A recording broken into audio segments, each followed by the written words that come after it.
Hello, my name is Kyoko Yokomori. I'm a professor in the Department of Biological Chemistry in School of Medicine. So my laboratory is interested in chromosome dynamics and how that affects various genome functions. So let's share this.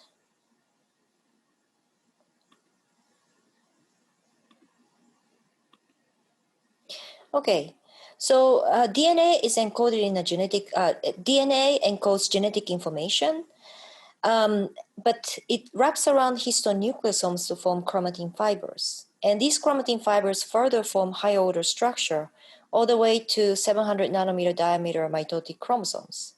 So chromatin really undergoes dynamic structural changes. And now the evidence indicates that chromatin states play a critical role in regulating genome activities. So out of these three major genomic activities, our lab is interested in gene expression and DNA damage response and repair. And today I want to talk about DNA repair project in my lab. So multiple types of DNA damage are induced in the cells every day. For example, sunlight, UV light induced UV cross-linking damage, and about 30,000 of these lesions are induced per hour in each skin cells. Reactive oxygen species that's created during a normal metabolism could also attack DNA and cause base damage, and about 100,000 of those modifications can happen per day in each cell. And DNA strand breaks, both single and double strand breaks, can occur, 10,000 of them could occur per day in each cells. So you could imagine that if these damage are left unrepaired or incompletely repaired, then it could lead to mutation accumulation, chromosome translocation, and genome instability, which is a hallmark for cancer. And also some of those associated with specific developmental disorders. And when the damage is severe, then the cells would die. So for the cells to really properly recognize and deal with DNA damage like this happening all the time is really critical for normal function and survival.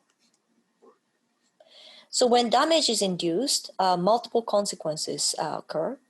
And one of them, of course, is to repair DNA damage, but also cell cycle arrest may happen and gene expression may be altered.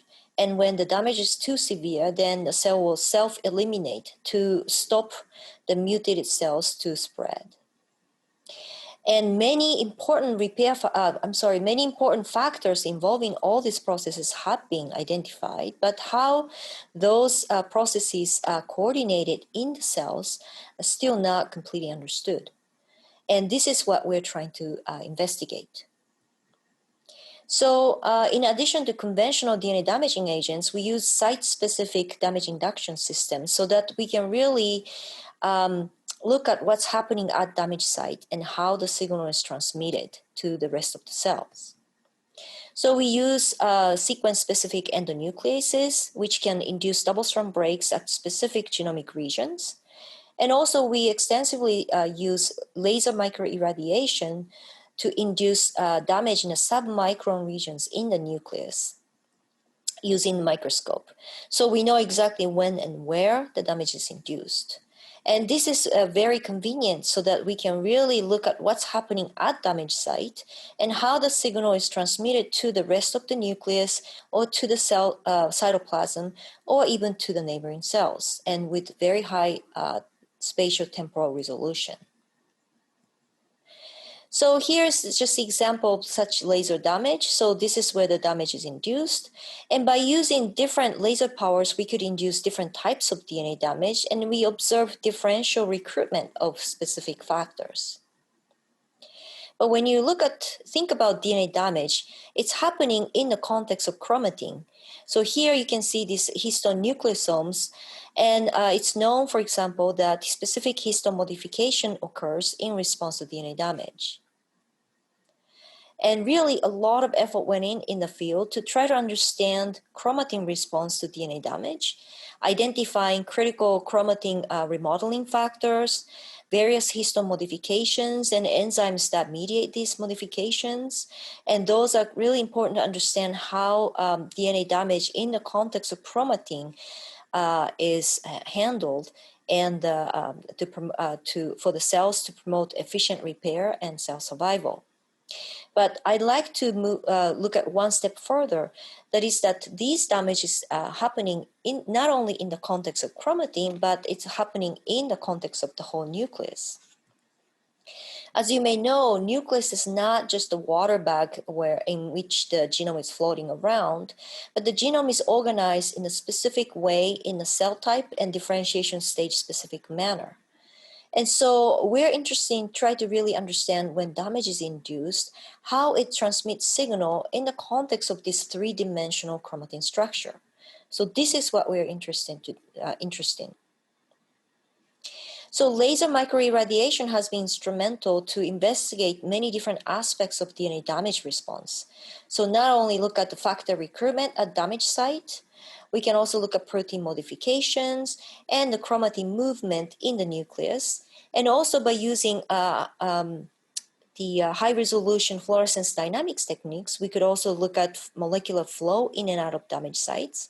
And also more recently, we found that there's some specific metabolic change in response to DNA damage, which is really critical for damaged cell survival. So together, our current thinking was that when DNA damage is induced, it activates DNA damage signaling enzymes, which then modulate DNA repair pathway choice and promote efficient DNA repair at damage site, but also induce or govern the metabolic responses in the cells. And more recent evidence indicates that there is also a secondary epigenetic changes in the nucleus, including histone modifications and chromatin structural organization.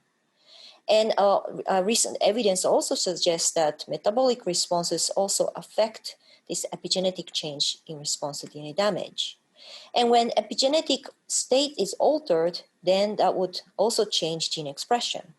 So all these things all together collectively regulate maintenance of genome integrity and also the survival of the damaged cells. So previously, we were really interested in understanding what's happening at damaged sites, but now we're more interested in trying to understand how the damage signal is changing the cell state and also what's happening in the nucleus. And so in addition to these high resolution microscope techniques, we started to use a genome sequencing approach to really try to understand the effect of DNA damage in a whole genome context. So for example, here, this is an example of ChIP-seq analysis to look at histone modification changes in response to DNA damage. And also we use HiChIP to look at chromatin interaction changes in response to DNA damage. So we are looking for a motivated graduate student who is really interested in learning and using multidisciplinary approach to try to investigate how DNA damage is recognized and alter the cell state and cell fate. And this is highly relevant to human health and disease. So if you're interested, please feel free to contact me, email me, and we can set up a Zoom meeting so we can chat more about the project details. And also, I would like to know what you're interested. Thank you very much.